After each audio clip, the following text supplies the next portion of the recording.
Thank you everyone for joining us today for our webinar on technology adoption.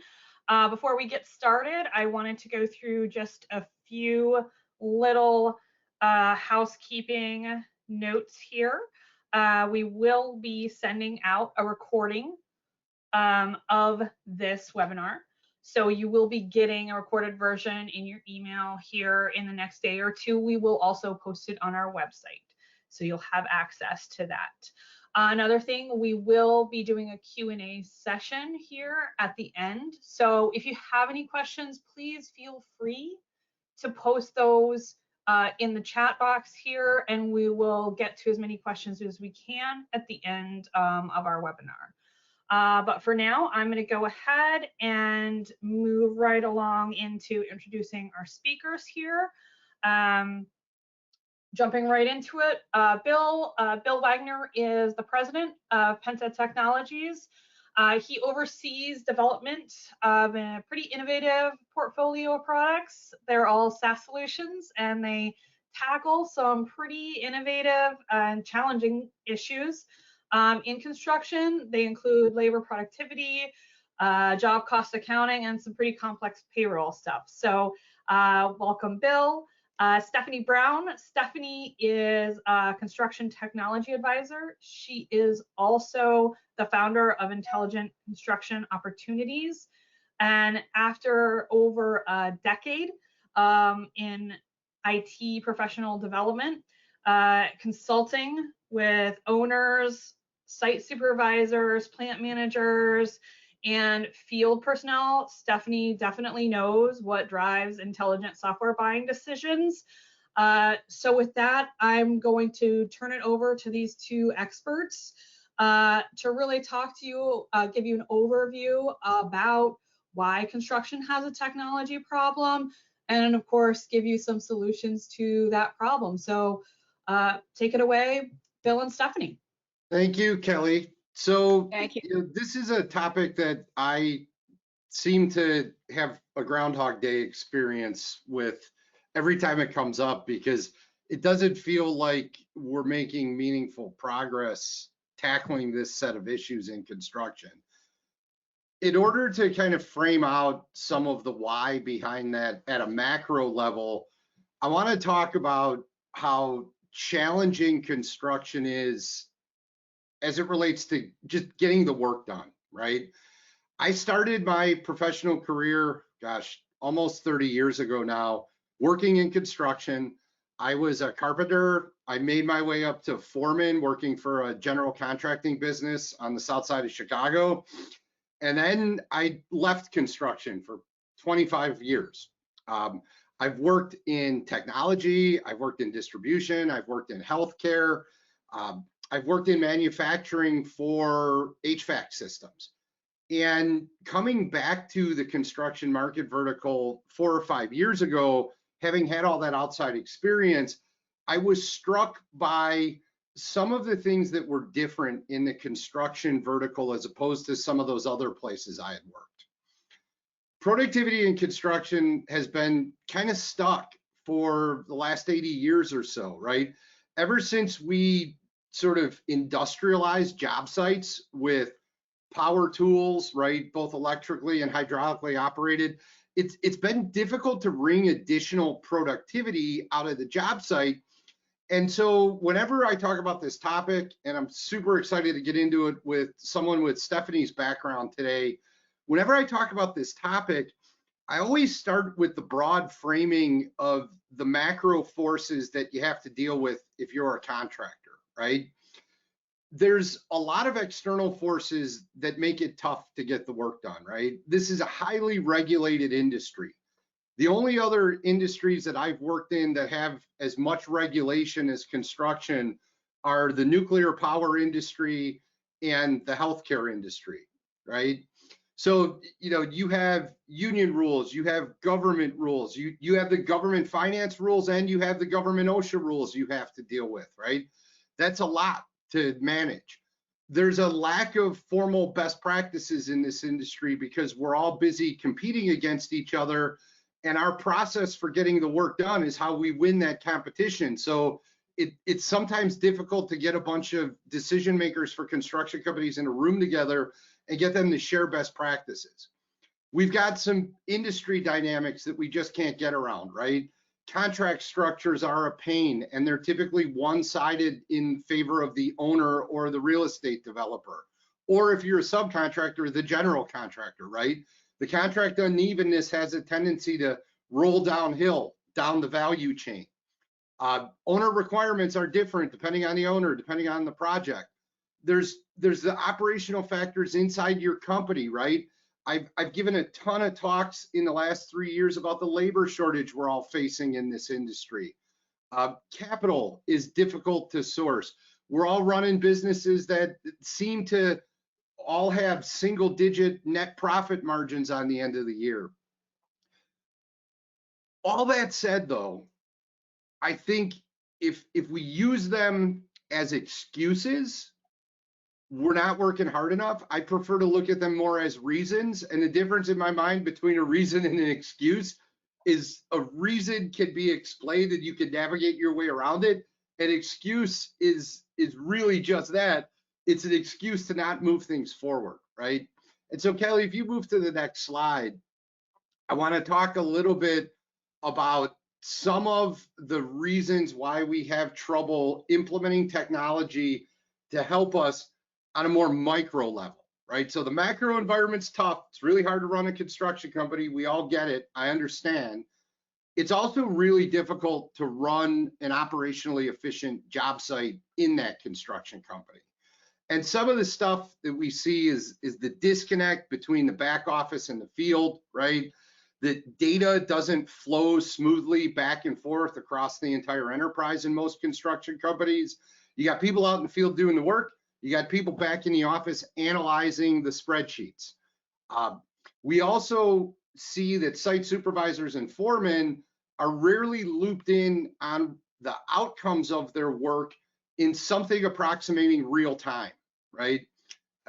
I lose track of fingers and toes when I think to count up all the times I've had VPs of operations tell me, very proudly, I might add, that they do monthly project review meetings with all the guys out in the field. I can tell you that most other businesses and other market verticals are looking at their performance on a daily basis, not a monthly basis. And then at the end, this idea of communicating the importance of that data flowing back and forth, there's a real disconnect in the capture of the data, because if the people capturing the data don't know why they're capturing it or what it's going to be used for, and even more importantly, how it's eventually going to help them, they don't prioritize it given all the other craziness they have to deal with on a job site. And so, one of the things that I love getting the opportunity to do is to talk to people like Stephanie, who have a demonstrated track record of success getting technology sort of vetted, selected, and then configured, and most importantly, implemented inside construction companies, because she's got a real repeatable playbook for doing this. And so we're going to flip into the next couple of slides here. So Kelly, if you could get into why there's tech pushback on the job site, I want to flip it over to Stephanie right now and start things off with just the broad topic of, Stephanie, you do this every day. It's your full-time gig. What are you seeing out there as it relates to the rubber meeting the road with technology adoption out in the field? Well, it is actually everything that you've said and more. I mean, there are the macro issues that are not controllable by the time they trickle down to a day in the life of people on the site. And there are even the micro things that are driven from the GC level. If the planning isn't done, I'll say honestly, in the sense that you can estimate what a job is going to cost and the time that it's going to take. But if you're not willing, once the actual job starts and labor starts to do their thing, allow for the realities of those more macro ideas that can occur, forget about even the relationships at a micro level, you start to daily chip away at the schedule falling behind. and people's tempers flaring and supply chain and all those things that color it. So indeed, the slide is very accurate. I mean, there's inadequate training and lack of process that is obviously and often driven right from the GC's practices, their practices in terms of how they lay out their projects and the realities that they allow to happen and to recognize as they're doing those estimates for both labor and supplies. You know, Stephanie, So, as you're yeah. talking, I'm kind of struck by, like, I know you have a background in lean, right? I do too from my time in manufacturing. One of the things that I really love about embracing lean principles is this idea of transparency, right? Like, we're going to call it like we see it. And as you were talking, one of the things that kind of popped into my head that I'm struck by is, like, there's a lot of fear in this industry as it relates to technology, right? Like, and I think getting into, you know, the title of the slide is adoption aversion. Can we maybe have an honest conversation about what that fear looks like, and maybe that'll help people recognize when they're being driven by fear, right? Best way to deal with your fears is to kind of name it and square up to it and take it on. So, like, maybe let's spend a couple of minutes talking about the fear of technology that we both sometimes see in construction companies. I think we see it very often. I think if you want to call it for what it is, the reality is there are different demographics that are on the average job site. You've got the 20, 30-year-old experienced craftsperson that knows what they're doing in relation to their craft, but they have never had to accomplish it using technology. And so that right away calls out the gap. My best analogy for that, and as a matter of fact, Kelly and I discussed this leading up to this webinar, was back in my day, I was a professional cook that became a chef and then ran kitchens. And when I first crossed over into office situations where I began my own journey in learning development with technology, I mean, they looked at me like I had two heads because I didn't know what a file folder was in relation to a Microsoft Office, because that's not how you created, fine cooking and bechamel sauces and made a hollandaise. I never needed a computer to do that. And that's really as close as an analogy as I can get to why there is an adoption aversion, because it is not the core experience of people using technology. And that's as simple as saying, go out to the Android store or the Apple store and go download your app and come back to us once you've got yourself signed in. That's a completely foreign experience. I think it is fair to say that it is, and it's righteous to say, that people that work on the site are very good at what they do on a construction site. They may use Facebook casually on the weekend. They may casually use email every once in a while. They may text their kid every once in a while. But in a certain demographic, those that really understand the craft of construction are, I believe, the systemic place where adoption aversion begins. That's really well said. You know, in prepping for the webinar, I shared a story with Stephanie and Kelly. I was out talking to a bunch of senior project managers at a couple $100 million mechanical contractor. And I asked their best project manager, the guy who's always on top of his jobs are always profitable, how do you keep track of change orders? And he reached in his back pocket, and he pulled out a little notebook like this. He says, I keep all my change orders here. That way I got them. It's in my pocket. Change order never happens without me being on top of it. And the next question I asked was, okay, how hard is it for those change orders to flow through your entire business? Because while you're on top of it, you're the master of your entire domain. That change order needs to get to accounting. It needs to get turned into an invoice. The customer needs to get it. Probably needs some billing substantiation attached to it. And so I think it was a real powerful moment for me, because it was a real example of that chef, right? Like, I'm putting out 4-star dinners every night here in this kitchen. I'm running really efficient projects, but I'm not thinking about, and I don't have visibility to the entire chain of folks that rely on me to provide granular information in real time so we could run a really operationally effective business, not just an operationally effective project. And so, And I can jump in with an example, Bill. Sorry for interrupting you, but just as you're saying that, to stay aligned with my story versus your story, so that's fine. You can be putting out 4-star dinners, but if you've run out of a particular ingredient and a waiter or waitress has put in an order for that particular whatever dish, I would need to communicate in some way, shape, or form digitally, which I could nowadays in terms of the hospitality industry, to let them know that, you know, stop, get that particular item off of your list of you know, could be specials or whatever they're quoting on the dining room floor.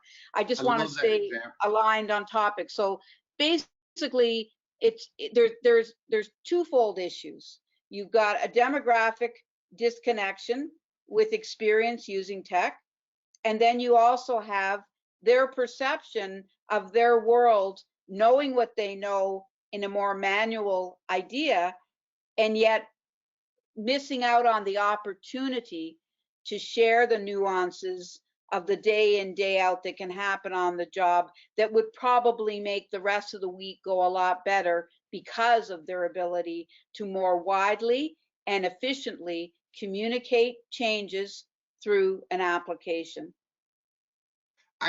Very well said. And I think, you know, Kelly, if we can move into the next couple of slides, I want Stephanie to share some of what's been successful getting over that gap, right? Because I think it should be said, we're not sharing the experiences we both have helping this industry leverage technology to run more efficient, safer, better job sites and better businesses. We're not sharing it to be critical. We're sharing it to explain, like, we get it. And kind of how I said a couple of minutes ago, like, if you have fear, name it, face up to it, wrestle it to the ground. I think having that conversation and having it be rooted in the objective reality that we all inhabit, as opposed to some pie in the sky Silicon Valley vision of how there's an app for everything and it's going to magically solve all your problems. That is definitely not the message that we're here to deliver to people. And I think it's a great segue into these next couple of slides, Stephanie, where you could talk a little bit about what has been successful, getting everybody aligned and moving in the right direction and identifying the business processes and then the tools to help, and then getting them out into the field where people use them and love them. Well, and exactly. I mean, you want to focus on the outcomes. And so how do you focus on the outcomes? So my company, Intelligent Construction Opportunities, has a repeatable, systematic way to start to bring the disparate layers on any project together. So you want to collectively identify the champions of some kind of belief in automation. You can call it technology, you can call it applications, whatever, that are going to provide a more efficient example of being able to take that notepad that Bill illustrated and turning it into some sort of a digital form that you can then share it out. So you want to identify the goals and the outcomes, having at least 2 champions that at least have some sort of internal belief that that will help things. And then you want to include a dissenter. You want to have people that are going to cross their arms and go, you know what I'm going to say, that I'm not using it. I got other work to do. If it has more than 2 clicks, keep it away from me. And you know, I've heard people say, tech, I'm not using tech. There's nowhere on the job site I'm putting an iPad or my mobile phone. I don't even take good care of my tools. They're all covered in, you name the material. By the end of the day, you know, they're sitting in a corner somewhere. I can't even, my super can't even get me, you know, to pick up my tools and make sure I've got them in my belt at the end of the day for the next day. So, I mean, you want to make sure that you've got a couple of champions and you've got dissenters at the table right off the bat. And the idea here is to be able to bring the group of stakeholders together to understand what could we be doing with this particular example of an app, and I might use Struxy as an example in labor productivity. What could we do in terms of the features that this particular application offers you that would serve you, Mr. Dissenter, on your job? Would you not like to have the ability to be able to just digitally, once you'd had proper training, digitally be able to communicate the hours that you put in for that particular day, that you just quickly put in, you know, whatever it was, 9.5 hours, hit send, off it goes, and you don't have to think about it again. And now the accounting department can keep track of what they owe you. That would be a really simplistic way to make it real for the dissenter that will be bought in at the top of this discussion. And the whole idea of what intelligent construction opportunities does is we outline ahead of time, even before a Struxy or anybody else were to get involved, what are the goals and objectives of this automation that you're interested in? Because we don't want to start putting square pegs into round holes. And everybody has to understand that if we're going to consider purchasing an application, it will be used right down on the job site. And I've heard many a story where many tradespeople have many different apps on their phone because general contractors tend to say, well, I use this and I only use these features and I use that.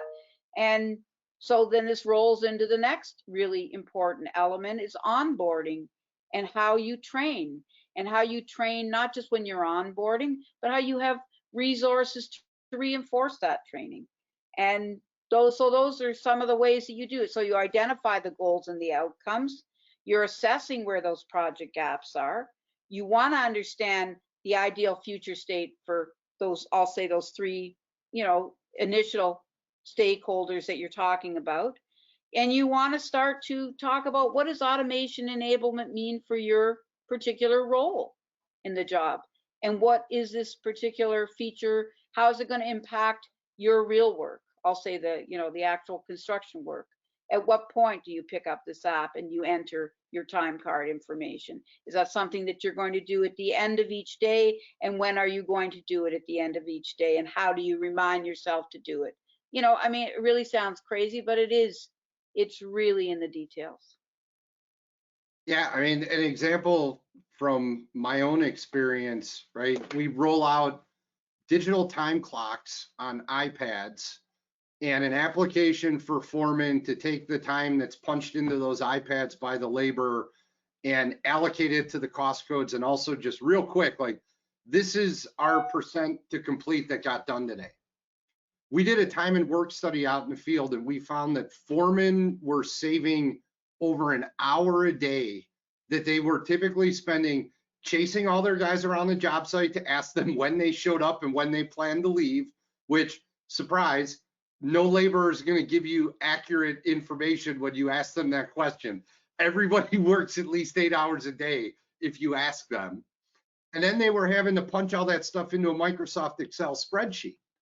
And, you know, you talk to the foreman who initially says, hey, I don't like this idea of Big Brother. I think it's a great opportunity every day when I go talk to my guys to ask them when they showed up.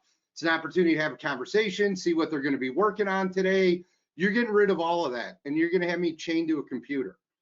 And the way the customer positioned that, they were really smart. They did what you're suggesting, right? They got a dissenter. They got an early adopter in the field. They had somebody from the back office working together. And he said, hey, what's your real job here? Because it's probably not playing, you know, den mother to a bunch of construction workers to make sure they're all working 8 hours a day. And it certainly isn't being a wizard in Microsoft Excel. Your job is leading your team to go build stuff every day. How would you like to get an hour back every day where you could do more of that? And, you know, just that simple change in the framing of what you were going to get out of this was a really impactful thing for that company. And they're saving millions of dollars now as a result of approaching it using the playbook that you're presenting here. I think, Kelly, it'd be great if we flipped into the next slide where we talk a little bit more about this make it work for them concept. I think this idea of, really acknowledging and enhancing the skills of the folks on the job site, right? And, Stephanie, one of the things that I love pushing back on whenever I hear it is my construction labor force doesn't have email addresses. I'm like, okay, smartphones have penetrated 85% of the North American market of human beings over the age of 13. And I happen to know that if you have a smartphone, you have to have an email address. There's more latent skill out there in the field waiting to be unlocked by smart people than I think we all realize on the surface. Can you talk a little bit about how construction companies that are willing to unlock that latent potential in their workforce can maybe get started with some of that stuff, right? Because I love this list here. Well, again, I mean, it does start with the learning culture. I mean, just as a skilled tradesman didn't, start, with a skill saw one day and all of a sudden, they can course correct if, they've cut the wrong lumber or they didn't have what they needed in terms of supplies when they needed it, but they needed to be able to, fix that corner that didn't show up right in the BIM to begin with. Whatever the nuance is, they gain their craft and their skills over time.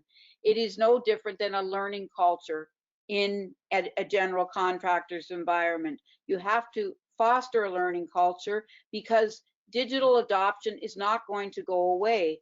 Spot the Robot is being trialed in certain enterprise construction companies, probably even with some of the listeners we may have on this webinar today, but they will become more and more and more prolific, as will drone pilots and so on and so forth, because it'll take away the safety issues and things that exist. So a learning culture in and around digital adoption is going to be as important as we now identify OSHA certifications, any other, skill-specific certifications that a trade person has to have. That all takes time. And so therefore you have to build it into the actual working system. You have to have a learning culture so that the digital adoption becomes just an everyday part of it. You would never expect somebody that doesn't know how to, drive a skid steer to just get on the thing and, giddy up. I mean, it isn't any different with digital adoption. And as far as the fear factor is concerned, the training would take that out of it and reinforcing the training. It's just muscle memory. I mean, I can tell you that, I do this for a living, but even in my own business, I identify platforms every day that could enhance how I do what I do for my customers. But you better bet your boots there's a learning curve for every new platform you take on. And I have to say, the more simplistic the platform, obviously it's a little more intuitive to use, but the more complex and perhaps the more useful the platform, it takes time, muscle memory to understand the workflows that you want to apply. It's not any different. And and I get back to this whole, when I was a chef, I mean, you have to appreciate the fact that their core job of people on the site is not to use technology. It is a digital tool. Just as they had to learn how to use the tools that they do to do their job, they don't use them all every day, all the same. It's the same thing as an application. It's there to serve an outcome. And Absolutely. they should be trained on it accordingly. One of the things I rarely do in these, I'll flip over into software guy mode. And what I'll tell you as a software guy, all the folks on this webinar, the second to last bullet point on this slide, hold your technology vendors accountable, right? They should not be deploying technology that is impossible to train on, impossible to use. And they have a vested interest in helping you get people trained up. So make sure that you're always calling the vendor out and saying, hey, I'm going to roll this thing out. You want everybody using all the great stuff that you built into your wonderful new piece of software or technology. How are you going to help me? And, the logical analog for this, right? The comparison I make is power tools, right? The big power tool manufacturers, right? Hilti, Milwaukee, Makita. When they come out with new tools, they're more than happy to help teach people how to use them, because an untrained person using a brand new tool renders the effectiveness of the tool moot. And so I love this idea of hold us accountable. Yeah. Renders you dismembered. How about that? Yeah. Right. I love it. So Kelly, can we flip into the next slide? I think there's some really good stuff here related to how construction companies should think about process, right? The thing that I always tell everybody, you can't eat an elephant in one bite. You got to do it one bite at a time. And I think if we go back to the beginning and we talk about, right, there's a lot of pent up fear with technology. Everybody's got their story about how they've been burned. Everybody's, everybody in the back office has gone through some big software implementation that maybe didn't go smoothly. I think there's some really good advice here from you, Stephanie, about how people can maybe pick out the first couple of bites that they want to sink their teeth into in that delicious elephant. And so can we maybe cover this? And then Sure. Well, absolutely. I mean, I think the slides speak for themselves, but I would say, just like you have safety meetings every morning, it would be very wise to carve out, perhaps no more than 15 minutes time. And that may be a lot of time. You may even need less, but just as a sort of a muscle memory exercise of when you're going to use the app and how you use the app. And is there anybody lagging behind? And the other thing is, again, that gets back to the learning culture.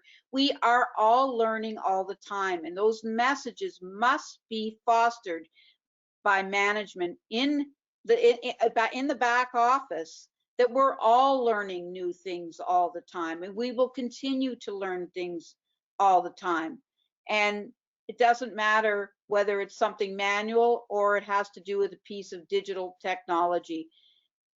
You would always want to help somebody, and I have to say, honestly, I'm going to call this out. You would chastise anybody that mocked somebody that was struggling with it, because again, all it is muscle memory. And that is how we as human beings learn anything we learn, including digital tools. So, and you want to make sure that the company are recognizing, if there's data usage and absorption by that app, they have to identify and call that out. How are they going to reconcile that use on somebody's personal phone? Because that could be an issue, and you can't avoid confronting it in however way you either want to pay directly or indirectly to recognize the fact that if you want that subcontractor absorbing data on your account for the betterment of your projects and estimating and so on, whatever that data collection is going to do for that general contractor in the future tense, you want to recognize that and identify that and respect that. And that gets back also to the ideas of lean. You can't say you want a lean culture in one way and not evoke and apply these principles. You cannot. They are foundational to that very belief. And it gets back to the dissenter again. You always want to recognize that persons that are on that crew that are just going to have their arms folded and just give you the finger, because you have to. And the bottom line is, I have to say, as human beings, we are a bit of a herd mentality. Nobody wants to eventually be ostracized. So if you have people that are mostly understanding and adopting to the adoption, that dissenter is going to look pretty lonely eventually, with their soul arms crossed out in the field going, I'm not doing this. So again, it comes back to the systemic ability to foster a learning culture, and to never, and I mean never, reprimand somebody for an honest mistake or whatever it might be. It really is, it is as fundamental as that. And then you want to ensure that those applications, but this is one of the things that I really, insist when I start working with vendors myself, even before I bring any of these center stakeholders to the table, that we're mirroring the actual workflows that exist already. We're not coming in there with any application to throw the baby out with the bathwater and say, no, you obviously have good project practices. Otherwise, how did you gain your reputation and build what you built before this conversation started? So again, you have to recognize what's already good there and recognize what those current project workflows look like. And I think, one of the things that I often tell people is like, hey, when you're looking at your business processes and what you're doing inside your company, anywhere where you got people that are still pushing paper, that should bubble its way up to the top of the list of things that are really easy to do what that last bullet point says, right? There's software out there that probably mirrors that business process perfectly to the letter, right? My change order example. I know there's at least 5 different software solutions to digitize change orders in a way that forces that project manager out in the field to do literally nothing differently if you mapped his process out in a flow chart. And life for everybody after that project manager immediately gets better because you're using a digital tool instead of an old school analog one. There's a lot of those types of processes in construction. But I just want to say there's one caveat there, and there's one, it's going to sound very simplistic, but the applications need to consider that these people using them don't type. Yes. And mobile phones, let's be honest, or iPads are not necessarily comfortable to even type on, even if you would have, which they didn't, so that full acknowledgement, they didn't go to any sort of administration course to learn how to QT type and whatever, so they're one fingering it. So I will call this out. The best applications that are designed these days are drag and drop. They are going to allow super easy to use, right? Like, I always tell people, go watch a 4-year-old with an iPad, right? Like, they're zooming all over the place, and it's that's because 4-year-olds probably not wrestling with a massive enterprise software application. They're using stuff that's got an intuitive, easy to use user interface, which is really important. That's very well put, Bill. And also, they are not typing extensively. Right. If at all. And I think that's a great call out. As a matter of fact, I raise the flag and say, hello, vendors, go sit beside a 4-year-old with your next UX in the next version of your application. Maybe that's how we solve the labor shortage. Maybe it is. Well, we're trying to start. It's a horrible idea. So I think, we've covered a lot of ground here today. Hopefully we demystified some of this stuff and everybody feels like, okay, some of the things that I'm feeling, some of the challenges I'm having getting moving off of square one as it relates to embracing technology inside my construction company. Hopefully some of what we shared makes it a little bit easier for you to take the first step. Or, even if you're not ready to take the first step, at least open your mind to some of this stuff at least. I want to be respectful of time. I know you're very busy, Stephanie. Kelly, could we flip into Q&A? And if anybody has any questions, we can answer those. We can maybe give that 5 or 10 minutes. And then we could give everybody a little bit of next steps and then we can wrap up. Absolutely. Yeah. Sure. I have a couple questions here. That we'll go through. Let me just pull up my questions here. I've got one. Okay, let me see. How can I make sure my guys are using technology our project managers expect them to? That was a question. Sorry, can you repeat that, Kelly? Yeah. How can I make sure that my guys, I'm assuming my guys is like the crew. So how can I make sure my guys are using the tech our project managers expect them to? Okay, well, I can take that one. I mean, again, this gets back to the respect practice. And I would say that also gets back to the daily, I'll call it the tech huddle, where you want to ensure that people understand what is expected of them. And I would even go so far as to say you would have an end of day tech huddle that would basically say, have you just put in your hours into the technology? Are you satisfied with how you reported it? And that would be the end of that. You'd Yeah, it's make it funny, back when I realistic. worked in manufacturing and we really embraced lean, that concept of go see for yourself, right? Like, it was amazing. Like, I worked in an office that was separated from the factory by an 8-inch thick cinder block wall, and people in the office were always wondering what was going on in the factory. And it's just like, guys, you do realize that there's a door in that wall that you could just walk through whenever you want to see. I think like that's the simplest, easiest way to figure out whether or not this stuff is working. Like, go get your shoes muddy for an afternoon, It's right? true, and do not, and again, you have to foster it from the top down so that people don't live and hide away in a trailer because they have some sort of a management title after their name. That you win respect by being human first. Absolutely. That's great advice. So Kelly, let's maybe pick out one more question. If you could pick the best one from the top of the pile, and then we can answer that one and then wrap it up. That's a lot of pressure, Bill. So here, hang on, to alleviate some of that pressure, anybody that does have a question, throw it in the chat. If we don't answer it next, we will follow up with you and we'll get you an answer to your question. We'll follow up after the fact. We got your contact info. We'll make sure we take care of that. Yes, and we will, the final slide does again have our contact information, and again, we'll be sending out a recording, so you'll have our contact information there as well. So let's see. You know what, we're both vendors, so I think what qualities do you think a good vendor should have?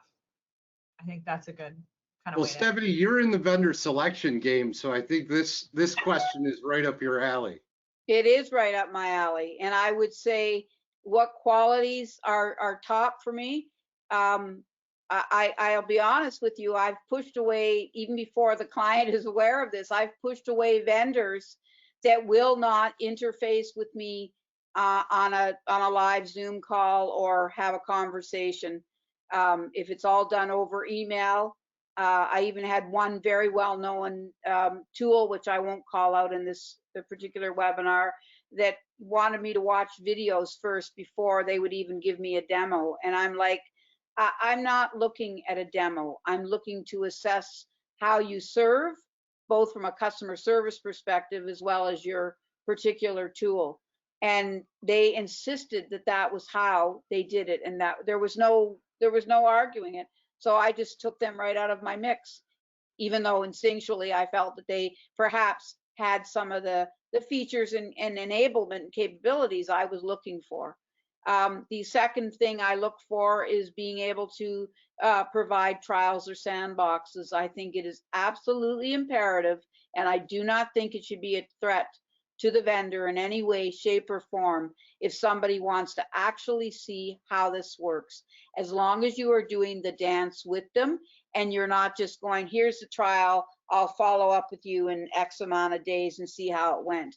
That is foolish on both the vendor's part and the user's part.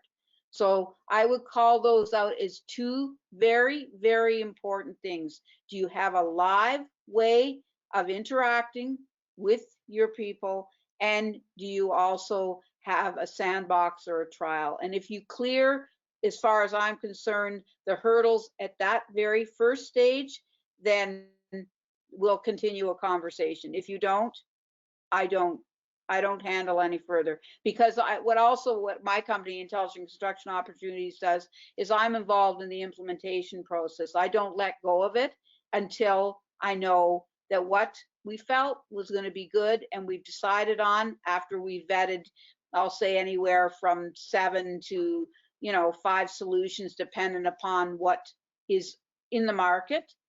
Then we stay with it until we actually see the implementation, and it moves from the, I'll say, the champion stage and perhaps the dissenter stage, and moves to the greater good of the population to use that application. Excellent. Thank you. All right. Well, if you have any other questions, again, like I said, our contact info is in the final slide. Sending out an email after this. Plenty of ways. Yes, and we will still follow up with an email. I am working together with Bill and Kelly on a follow-up survey that it's very short. I made sure to keep it very short.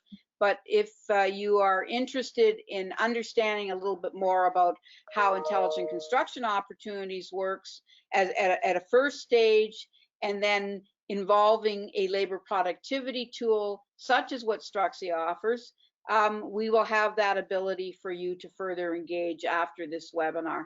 And I just want to put up one more flag at the end of this, and that's basically to thank Bill and Kelly for inviting me to be able to participate in such a webinar, and most importantly, to make our audience know that that's why we put on this webinar, because we both parties recognize that we don't want to be putting square pegs in round holes. We all know that some applications are good for some contractors and some projects and some uses, and sometimes they just are not. And nobody's looking in any way, shape, or form in this particular case to be doing anything less than that. Is ensuring that there's a useful reason for your applications. I have to say, Stephanie, the feeling is definitely mutual. We're definitely happy to do this with you. We really appreciate your time. We appreciate everybody on the call's time.